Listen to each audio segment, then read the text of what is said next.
అందరూ చేసిన కామెంట్స్ ఒక ఎత్తు అయితే మీరు చేసిన కామెంట్స్ గురించి అవే చర్చనీయాంశంగా మారినాయి.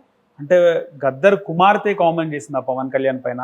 పవన్ కళ్యాణ్ గద్దర్ గారు ఎంత క్లోజ్ ఉండే, తెలంగాణ నాయకులు కూడా ఈర్ష్యపడుతుంటే అలా బాగా ప్రేమ అనుబంధంతో ఉంటుండే అని చెప్పేసి. సో మీరు చేసిన కామెంట్స్ మీకు ఎక్కడ బాధ అనిపించినాయి? మీరు అలా కామెంట్ చేయడానికి కారణం ఏంది? ముందుగా తెలంగాణ ప్రజలందరికీ వందనాలు. నేను నా ఫస్ట్ వీడియో రిలీజ్ చేసినప్పుడే చెప్పాను, ఒక తెలంగాణ ఆడబిడ్డగా చాలా బాధ అనిపించింది. మా అస్తిత్వాన్ని శంకించిన విధంగా తమరు మాట్లాడారు. తెలంగాణ ఎవరో తెస్తే ఇస్తే రాలేదు, పోరుబాట బట్టి రక్తం చిందించి త్యాగాలు చేసి తమని ఆహుతి చేసుకుంటే వచ్చింది తెలంగాణ. సో ముందుగా గద్దరన్న బిడ్డ కంటే ఎక్కువ ఒక తెలంగాణ ఆడబిడ్డగా చాలా బాధ అనిపించింది. ఇక్కడ పవన్ అన్న గారు కొంతమందిని అనిండొచ్చు మీ అయ్య జాగిరా అని, అడ్డుకునే వాళ్ళని ఎవరైతే అడ్డుకుంటున్నారో. కాకపోతే ఎవరు అడ్డుకోవట్లేదు. It's very simple, it is a very clear friend, nobody are stopping anybody. Telangana ఒక మినీ ఇండియా. భారతదేశం నుంచి అన్ని రాష్ట్రాల ప్రజలు ఇక్కడ వచ్చి స్థిర నివాసం ఉంటూ, ఉద్యోగాలు చేసుకుంటూ, బిజినెస్లు చేసుకుంటూ, ప్రతి ఒక్క చోట చూస్తే మన తెలుగు వాళ్ళు తెలంగాణ వాళ్ళకంటే ఎక్కువ బయట రాష్ట్రాల వాళ్ళే కనిపిస్తుంటారు మనం. అట్లాగే ఒక పార్టీ స్థాపన కూడా తెలంగాణ ఆవిర్భవించినాక, తెలంగాణ రాష్ట్రం వచ్చిన తర్వాత కూడా ఎన్నో పార్టీలు పుట్టుకొచ్చాయి. సో అట్లాగే జనసేన పార్టీ కూడా మన పోటీ చేసింది. జనసేన పార్టీ కూడా సపోర్ట్ చేసింది ఇక్కడ బీజేపీకి పోటీ చేసిన వాళ్ళకు. అప్పుడు ఎవరు అడ్డుకోలేదు, ఎవరు పందాల వాళ్ళు పోటీ చేసినారు. సో కొన్ని మాటల యుద్ధంలో భాగంలో బలైపోయింది తెలంగాణ అస్తిత్వం, బలైపోయింది తెలంగాణ గర్వం. హీస్ అవర్ ప్రైడ్ అనే చెప్పుకున్న ఆ గొప్ప వ్యక్తి పేరనే బాధ అనిపించింది. ముఖ్యంగా చాలా వరకు ఈరోజు కూడా ఒక ప్రెస్ మీట్ జరిగింది.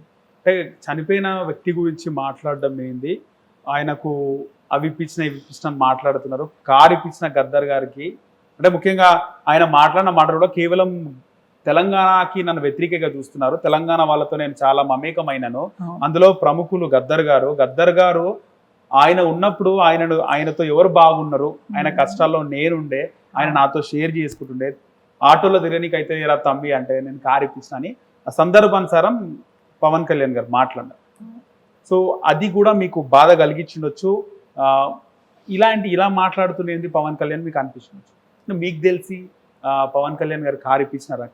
అయితే మీరు చెప్పినట్టే పవన్ కళ్యాణ్ గారు బాధపడి, అరే తెలంగాణ బిడ్డనే నేను కూడా, ఓకే రైట్, నేను కూడా ఆంధ్రలో పుట్టినా కానీ నేను తెలంగాణలో పెరిగినా, ఇక్కడ యాక్టింగ్ చేసిన ఎంతోమంది తెలంగాణ కవులకు, కళాకారులకు, మేధావులకు చేరదీసిన, నేను వాళ్ళకి సహాయం చేసిన, తెలంగాణ ఉద్యమంలో నా వంతు పాత్ర పోషించిన అని ఆ భావోద్వేగాలతో చెప్పే తరుణంలో గద్దర్ అనే గొప్ప నాయకుడికి కూడా ఎవ్వరు పట్టించుకోని నాయకుడు కూడా నేను పట్టించుకున్నా అనేది సెన్సిటివ్ ఇష్యూ.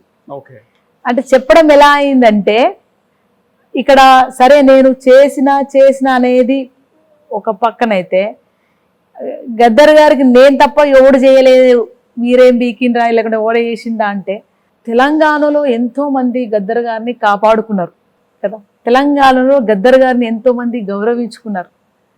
ఆయన పాట లేనిదే తెలంగాణలో ఏది ముందుకు సాగదు. సో అట్లాంటి టైంలో నేనే చేసిన, నేను తప్ప ఎవరు చేయలేదు అని అనేటప్పుడు కుటుంబ సభ్యుల మేమ కూడా బాధ అనిపించింది, ఎవరు ఉన్నప్పుడు ఎవరు చూసారని. ఇక్కడ ఏమైందంటే, ఇక్కడ తను ప్రజెంట్ చేసే విధానం ఏంటంటే, గద్దర్ లాంటి వాళ్ళు అవమానించబడ్డారు, గద్దర్ లాంటి వాళ్ళు అవమానించిన టైంలో నేను అన్నతో పాటు ఉన్నాను తోడుగా అని చెప్పడం పోయి అంతా నేనే చేశాను అనేది, అంతా నువ్వు ఎట్లా చేస్తావు అది ఒకటి. ఇంకోటి ఏంటంటే, వాళ్ళిద్దరి మధ్య ఉన్న ఇంటిమెసీని, ఆ పర్సనల్ రిలేషన్ని, ఆ గౌరవప్రదమైన రిలేషన్ని, ఒక పవిత్రమైన రిలేషన్ని మీరు ప్రజెంట్ చేసే విధానం డిఫరెంట్ ఉంది. దానికన్నా ముందు చాలాసారి గద్దర్ గారి గురించి తెలంగాణలో పవన్ అన్న ఏ మీటింగ్ పెట్టినా గద్దర్ గారికి నివాళి అర్పించినారు, గద్దర్ గారి పాట పాడినారు, గద్దర్ గారు ఉద్యమాల గురించి చెప్పినారు. అప్పుడు ఎవరు ఇంత వ్యతిరేకించలేదు. ఆంధ్రాలో పోయినప్పుడు కూడా గద్దరన్న తెలంగాణ వాదిగా, తెలంగాణ వాడే కాకుండా ఎంటైర్ భారతదేశం పీడిత తాడిత ప్రజల నాయకుడు, కళానాయకుడు. ఆంధ్రప్రదేశ్లో కూడా గద్దర్ గారి ప్రస్తావ వచ్చినప్పుడు ఎవరు వ్యతిరేకం తెలంగాణ వాళ్ళు అనలే, మా గద్దరన్నని మీరు ఆంధ్రప్రదేశ్లో ఎందుకు వాడుకుంటున్నారు అనలేదు. గద్దరన్న అందరి వాడు. కానీ ఇక్కడ అన్నగారు ప్రజెంట్ చేసిన విధానమే రెచ్చగొట్టే విధానంగా ఉంది. సరే, ఆయన ఏదో నిన్నన్నారు, నువ్వేదో నీ మధ్య పంచాలత అందరూ అంటే ఇది సెన్సిటివ్ ఇష్యూ. ఇది ఒక ప్రాంతీయ పోరాటమే కాకుండా ఒక అస్తిత్వ పోరాటం. తెలంగాణ వచ్చినాక నువ్వు మాకు బాగున్నావా, ఏమాక అసలు కలుస్తలేవు, ఏం సంగతి, ఇట్లా మాట్లాడక ముందైతే ఈ భాష మాట్లాడాలన్న భయం వేస్తుంది. ఈ భాష అంటేనే బూతు భాష అన్నారు.